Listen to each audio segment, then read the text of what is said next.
Okay, team, this lesson explains how to navigate our classroom. It's by no means rocket science, but it is probably quite different than most of the classrooms you've been in before. So we'll talk about how to navigate the online classroom and some of the physical spaces in the room as well. This is also a great opportunity to practice taking guided notes from a video. This is your very first one, so make sure you're taking notes as you follow along. We're going to start with a broad overview of the model. So there's three pieces of the model that I want to discuss briefly. The first of these three aspects is that the model is blended, right? So you're experiencing this right now, and it's just that we're replacing a lecture component with video. And that allows me during class to work with you guys in small groups or give feedback. The second pillar is that the class is mastery based. So that means that before you move on from content, you have to demonstrate independent mastery of that content. So you're never moving on without learning what we need you to learn. And the last pillar, and probably the most different pillar, is that the model is self-paced, right? And this is probably the one that you're thinking of when you think of how the class works. So you work through the content at your own pace. So altogether, if you wanted to describe this class, you would say it's a self-paced, blended, and masteries classroom. And it's really the case, right, that all three of these things support each other. You couldn't really have a self-paced classroom without these video lessons, and you couldn't really have a true mastery-based classroom without allowing students to learn at different rates. So it's really the case that all three of these things work together and support each other. All right, let's look at an example unit on Google Classroom. So just note, first of all, that this lives on the classwork tab of the Google Classroom. At this point in your careers, you're probably good at finding that. And once you've navigated to this classwork tab, you'll see something that looks similar to this, right? So lessons are organized into units and then into modules, right? So each module corresponds with a mastery check, and each module corresponds with one grade in the gradebook. And then the thing I want to highlight is these deadlines, the Google Classroom deadlines, are when your grades will be updated.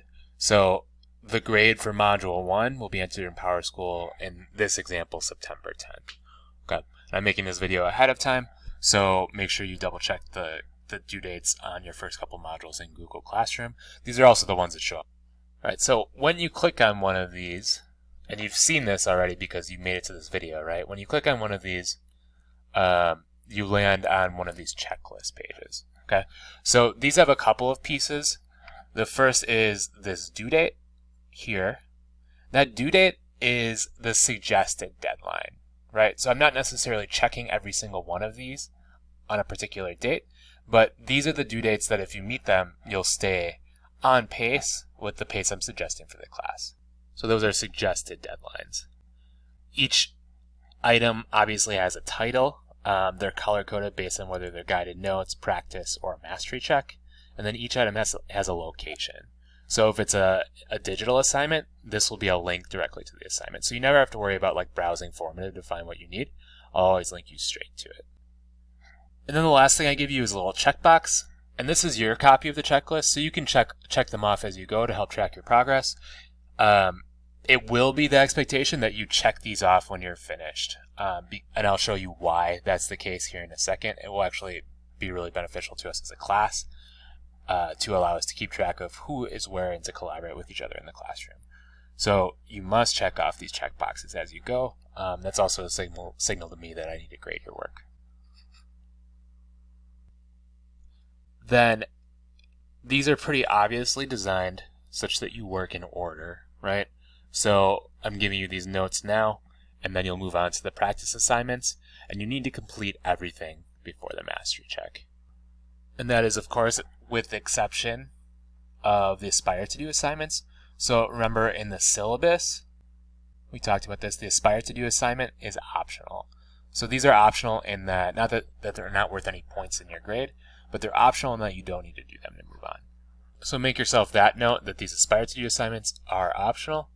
And because this is a point of confusion, we're also going to add that they do count for your grade though. Okay, so part of the reason we're doing this is to make sure that, I guess, practice taking notes from a video. So now would be a great time to just double check that you have all of the notes on this page before we move on to the next page. All right, so we'll talk a little bit now about the physical classroom. So if you're watching this in school, you're probably looking around the room and looking at my locations in the photo.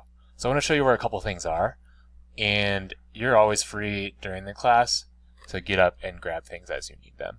So guided notes for various lessons are going to live in these two hanging file folders on the back wall of the room.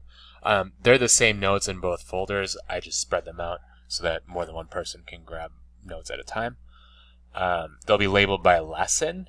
So every time you're watching a new Edpuzzle video, you'll grab the notes handout from one of these two places.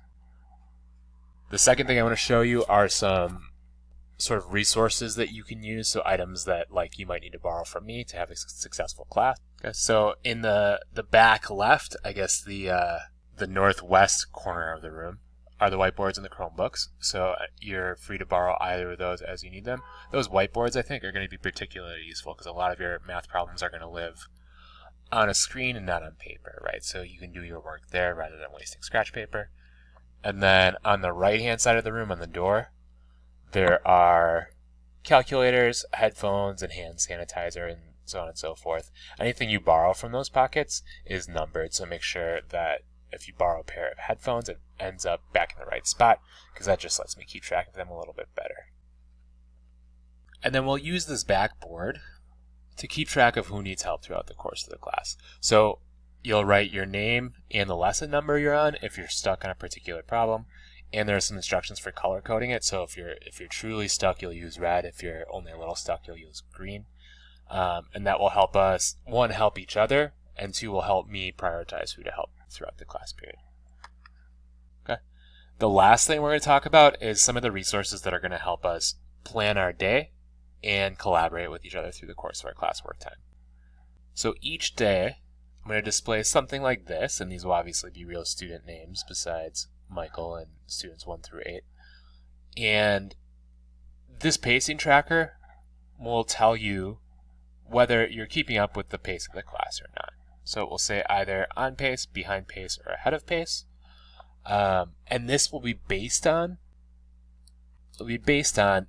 what you've checked off on this list, right? So that's why it's super important that you check items off as you go, because this is going to allow, for example, student 4 to know that student 6 can help them on the lesson that they're on, right? Or it's going to allow student 1 to know that they can ask any of these people for help, or it's going to tell student 1 and student 8 that they can work together. They're in the same spot.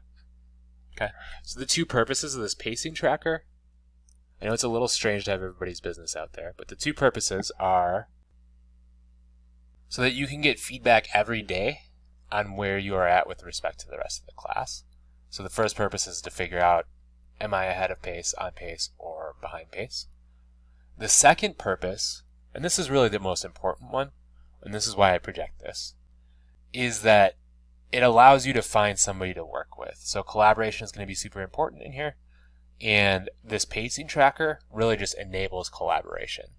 Okay. And what you'll see on the right here is some questions from a Do Now that you'll see shortly that help you kind of navigate these few things, right? So it asks you who you can collaborate on, and who you can ask for help, and whether you're ahead of pace or behind pace.